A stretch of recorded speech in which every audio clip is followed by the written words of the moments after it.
All right, let's talk Dallas Cowboys. Now that the draft is behind us, the signing of undrafted free agents for the most part is behind us. Now we get to take a step back and really evaluate the whole picture and just try and find any of these hidden gems, any of these massive steals that everyone loves to talk about and find.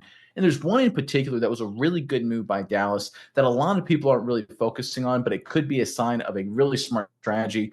We'll get to this report and this new Dallas Cowboy in just 1 second. But first, I'm Nick. That's Andrew, and this is Saturday Morning Inspection.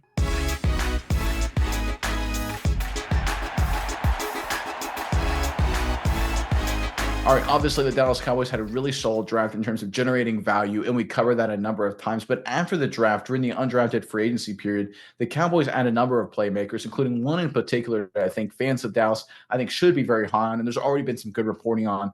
Let's get into this tweet here just to refresh everyone's memory, and then we'll dive into the data and talk more about it on the other side. So this report, this tweet, post on X, whatever the heck you want to call it, it's courtesy of Jordan Schultz. He says, sources, the Oregon wide receiver Trayshawn Holden is signing with the Cowboys. The 6'2", 205-pounder had a strong season for the Ducks, totaling 45 catches for 718 yards and 5 touchdowns. He, of course, is reuniting with his former college position coach and co-offensive coordinator, Junior Adams, who's now the wide receivers coach in Dallas. So it seems like a good marriage there for Holden to come in and have an impact right away. Let's get into the data when it comes to Trayshawn Holden here. Let's go to our first thing here. This is just his production over the past 4 years, spent his first 2 collegiate careers with the University of Alabama before transferring out west to Oregon. I always like to see transfers, right? These are guys that are grown-ups. These are guys that have uprooted their entire life, and then they continue to do well. That's usually a sign that they'll transition normally better than most players when it comes to the professional ranks. But going over Trayshawn Holden's stats here, you can see 21 catches in 2021, 25, 22, 37 catches in 2023, and 45 in 2024, progressively getting better and better. And by his final season, 2024, was averaging 16 yards per reception. So he very quickly evolved into a big play receiver for the Oregon Ducks by the time it was all said and done. Let's keep rolling here. Let's look at his PFF grades. This is where it gets a little interesting. His overall receiving grade is not great. His yards per route run is around middle of the pack there when you look at these numbers. These are broken down by percentiles for those of you who aren't familiar with PFF. Basically, if you're on the far right, you're like the 99th percentile, which is great. If you're on the far left, that's like the first percentile, which is not great, obviously. So you can see receiving grade below average. That's not great. Yards per route run, right about average. Drop rate, right about average. Contested catch rate, above average. That's very interesting. And his grade versus man coverage is above average as well. That's really good to see. But here's where it gets really insightful, I think, when it comes to Holden's alignment with the Dallas Cowboys. Let's go ahead and pull up his overview. Again, this is courtesy of NFL.com. The previous data was courtesy of PFF. Again, according to NFL.com, he's an inside-outside wide receiver with height, weight, and length, but missing ideal speed.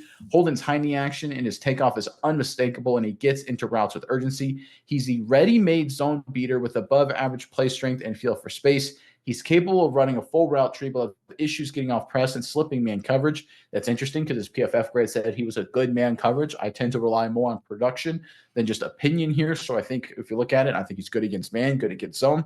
The tape doesn't stand out, but his physicality and willingness as a run blocker is a differentiator that could help his cause. That last part there is really important.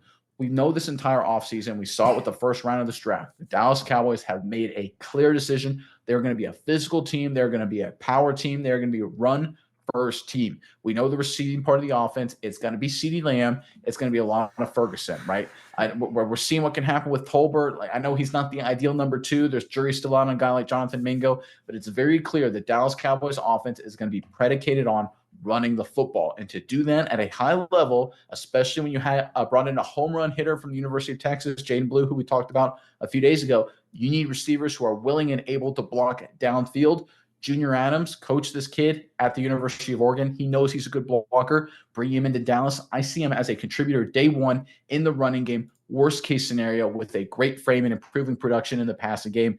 I think when it's all said and done, Holden's going to make this team and have a really positive impact for the Dallas Cowboys right away. All right, Miles, that's my thoughts on this. I know you've got a few ideas, but first, Cowboys fans in the comment section below, what are your thoughts on Trayshawn Holden? What value will he provide, if any? Do you think he has a chance to make the team? Do you think he's just as a camp body, he'll be thrown away? Or do you think this was a massive steal? Holden will come in, make the team, provide a lot of value, or maybe you're in a wait-and-see approach. Say, listen, it's May now, right? We got to give it a few weeks, a few months to see how good this kid is. Whatever your thoughts on Trayshawn Holden, let us know in the comment section below. But, Miles, over to you now. Give us your insights on what the Cowboys are trying to get out of Trayshawn Holden here.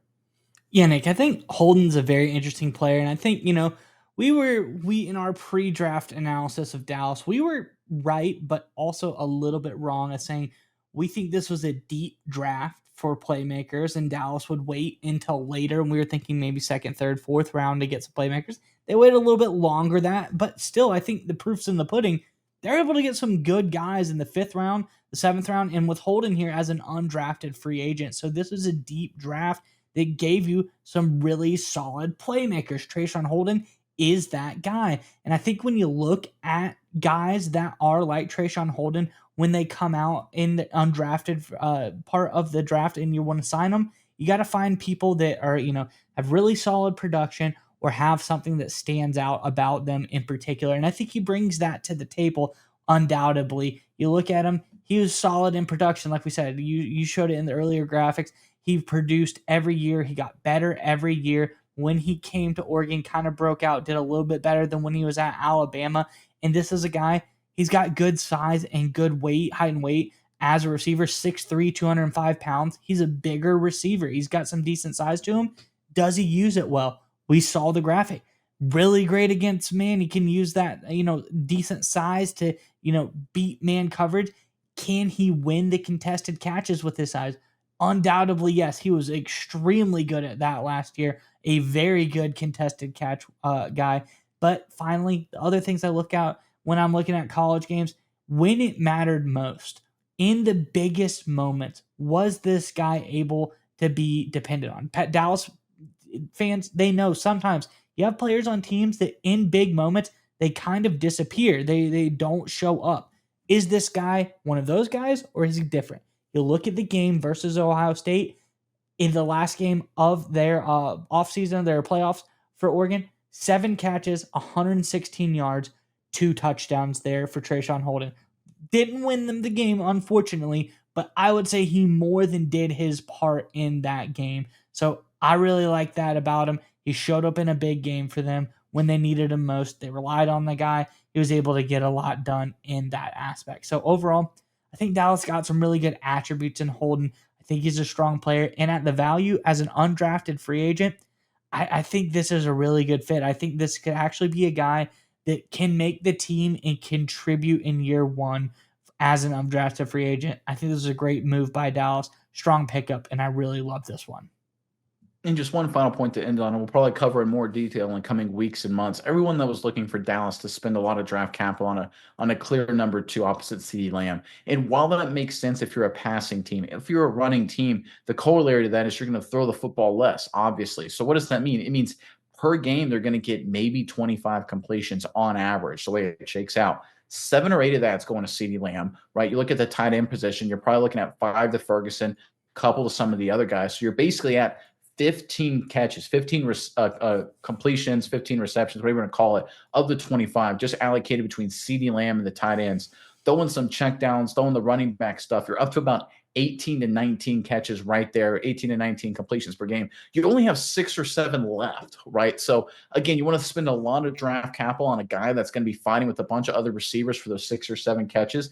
That's not a huge part of your offense, those 6 catches per game. What you're looking for is a guy that can help out both sides of the game. You're talking about a run blocker. I love the contested catch element, right? That's what Holden can come in and compete for. Is he going to be a guy to catch, 60 balls a season? I don't think so, but can he be a great guy in the run game, make some of those contested catches, 15 to 20 catches a season, maybe a couple touchdowns in the red zone? Absolutely. In this Dallas offense, the way they're trying to shape it, being a power football team, that's what they need. They need CeeDee Lamb to be what CeeDee Lamb is, that 120 catch guy. They need Ferguson and the rest of the tight ends to going back to playing at a high level. And then they need just a little bit running backs, some receiver help, taking advantage of one-on-one opportunities. That's exactly who Holden is. I think he'll do a great job in competing during the mini camps, training camp phase. And of course, when we get into the preseason, there's a good chance when it's all said and done, folks, that the Cowboys pulled off one of the bigger steals of the undrafted free agent cycle with Trayshawn Holden here.